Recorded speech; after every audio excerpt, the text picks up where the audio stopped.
Hey, what is up guys, Control here, and today's video is going to be on Kabal Talonpriest. This version features a couple pretty cool cards, and a new one being Dark Prophecy, which I thought was actually going to be pretty bad, but it actually works kind of well with Radiance and Shadow Visions. Don't get me wrong, it's not like a phenomenal card, but it definitely fits in the deck and is something you can play, just because when you pick a minion that's like a 2-3 with base stats, it becomes a 2-6. And then you can go ahead and buff it up quite easily to get OTKs with it. So it's actually a decent card that's not terrible. Some of the interesting cards in this deck, though, stuff like Gilblin Stalker, Confuse, Grave Horror, those are like some of the ones that kind of just stand out. Gilblin Stalker is basically just something with stealth, meaning that you're going to be able to buff it without attacking, and it's just going to be able to chill there if you want to do that. And it's also just a decent 2-drop, so it works. The Grave Horrors for me in the games that I played weren't really relevant. I only played 10. We went like 8-2 with the deck, and it didn't really end up ever being relevant because we just win or lose so fast. But I could definitely see the card being good if the games are going a little bit longer, because you do play a lot of spells. Anyways, enjoy the deck, guys. Thanks for watching. Have a great day. Okay, you get a Warlock game 1 with a really good hand. Gonna keep this right away. It's dope.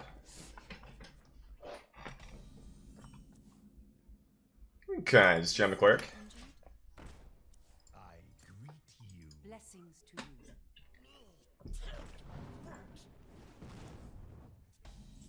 Librarian's fine. Could just like do that in Hero Power. I kind of do like playing the Radiant as well, but they do just have Plague as well. Right away. I think we probably just take the draw here. It's pretty free, and I don't think there's that many situations where you just get the free draw. So I kind of like it, actually. Second Radiant, wow, okay. I kind of just want to Velen and go face, but then he just Plague of Flames 1 minion. Which is probably actually okay. If he just wants to get rid of this, I don't really care that much. Okay, making our job easy at least, so that's nice. Egg, Coin, Plague, yeah. Oh, okay. I mean, that is also an acceptable play, I guess.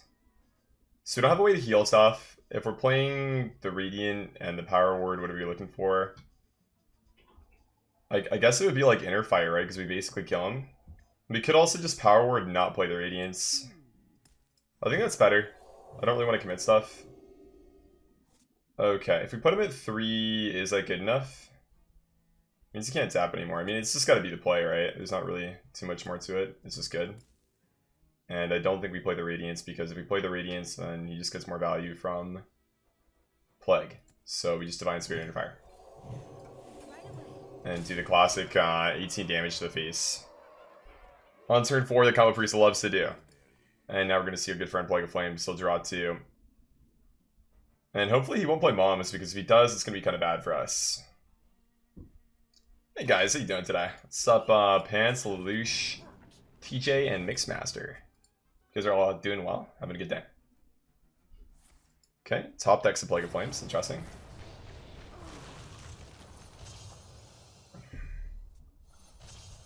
So basically the logic with holding the Radiance back is like his only answer was just the Plague of Flames, and into that, I mean, you're not doing that well with just one minion, because if you play another one, then I mean the eggs are just getting more value. I think we're just gonna play Radiance and then Prophecy here. And that's actually kind of interesting. Stealth Divine Shield seems the best, but I mean, if we think about how we lose here, I guess it's like a Defile or something, but maybe that makes a Serpent Egg the pick then, because then we kind of play around AoE a little bit. What is a loon's will? Because with this, it just like, it dies the same way, so I think we actually go Egg here. I guess, sorry, my bad. Okay, so it actually gets +3 health. Sorry, I completely forgot about that. Which means that the 1-2 is actually a 1-5 is actually the right choice. Sorry, so it's not a good play. Okay, so Defile, yeah, so that's completely my bad. And we would have 1 attack, right? Because it's really triggered 4 times, right? Okay, he does have the Domino. Sure, we can Ripple to heal and draw a little bit. Not bad. And, oh, actually it does, oh! Oh, I didn't know Ripple dealt 1 damage to the enemy hero. Okay, I thought it was just like enemy minions, but okay, I mean, we don't have to do too much else, GG's. Okay, Paladin, Gilblin and Power Word are probably fine. I don't remember if I answered this, but why confused over topsy-turvy? So like you just saw there, it hits multiple minions, right? So in the case of Amet, it's quite good, where like our Light Warden would then be an 8-1 as well as our Amet getting flipped. Would basically be the logic, I think. Is someone injured? So the Cleric, get out the coin. So I'm about coining like the Radiant, but it doesn't really do anything.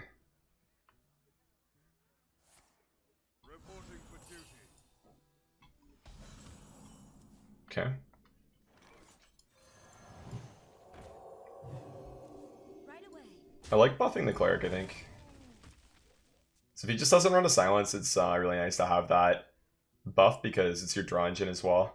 We're going to want to be trading a lot, I think. Pretty sure that Holy Ripple is one of the best cards for us right now because we're drawing a lot. Do this and then this.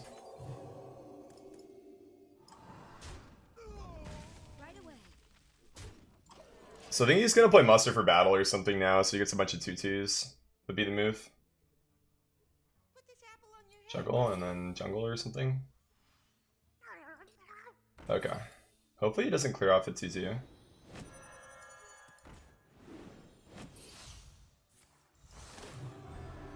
Okay. Sometimes lucky. So draw first, see what we get. 1 mana Velen is kind of nice. Let's play that.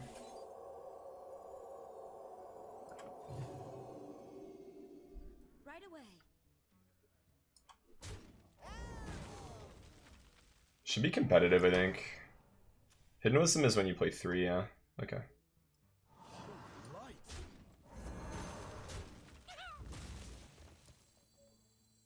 Do we want to coin a Gilblin here? I think so, right?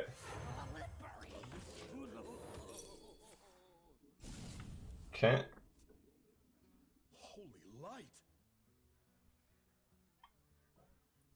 I'm not gonna lie, I don't know what this deck is, but I like it.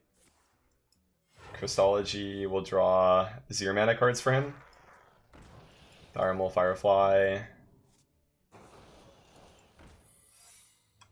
No Circle? I don't think Circle's that good without key cards. So think about stuff like Balkanized Soul Priest and Wild Pyromancer. Those are 2 of the cards that really make Circle feeling good. Holy Ripple is very similar to that in the sense that it's doing damage to enemies and healing you. So that would kind of be the replacement, I would say. Let's make the trade first. Hero power, I guess here, because that one's the one that's going to die. Like here, this is pretty busted, right? Just draw 4. It's very, very similar to the Circle of Healing here. Albeit a little bit worse, obviously, but it is similar.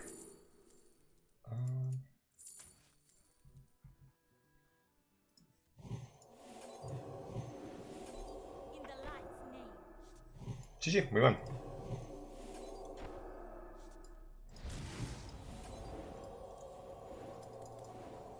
Decent, oh wow. Oh wow. Oh, I could have done that first too.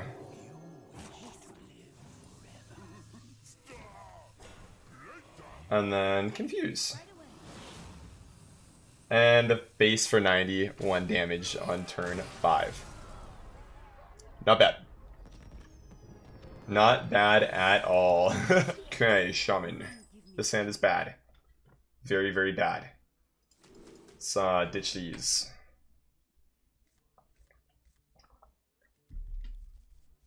The one interesting card in this deck for me is Gilblin Stalker.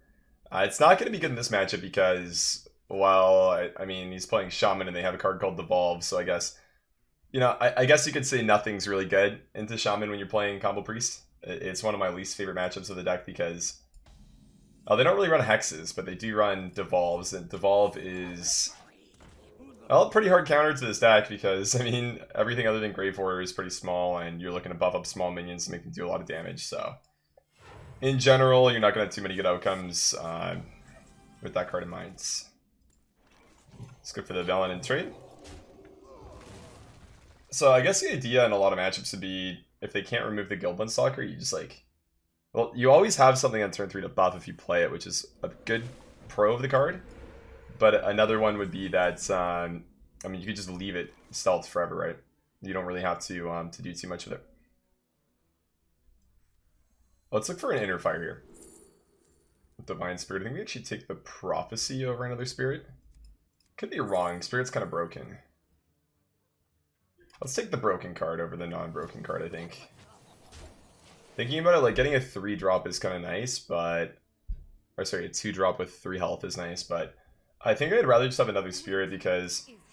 Almost regardless of what we have on board at the point where we're going to have an inner fire, if we have 2 Spirits in hand, we're probably just going to win. So we should look for the just win type of play here, I think.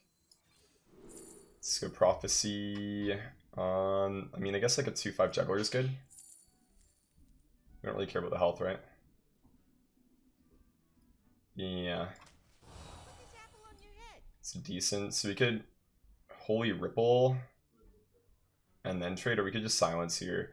I feel like silence is just like more valuable though, is the thing. But I mean, if we silence, we could just like silence, trade, and then hero power it, I guess.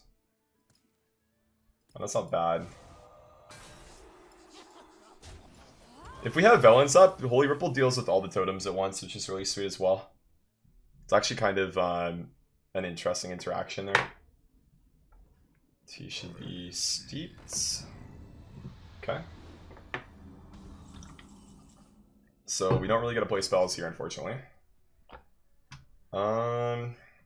It's actually a really well-timed Loath up for him. Wonder if it's ever just play Loath Lyra and hope that we hit that so we can trade. Unlucky. Knife Juggler is not popping off for us. So definitely not an ideal Lyra because in most cases it's just going to die, but at least it keeps our other 2 cards alive.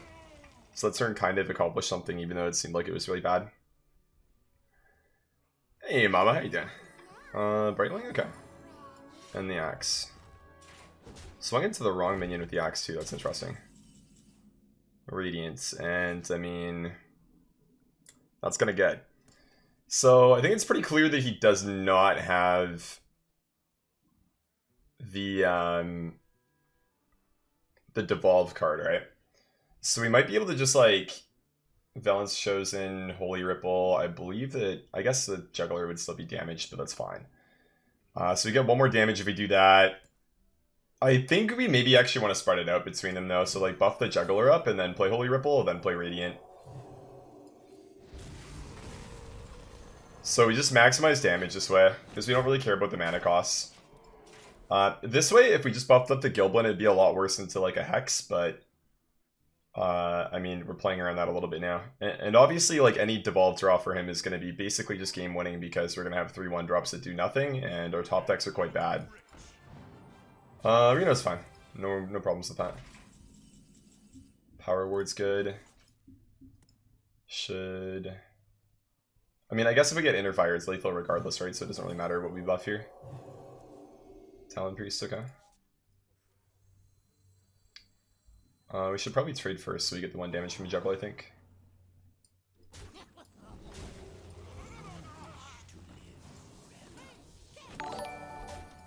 Okay, that's good. So we're kind of at the mercy of his draw.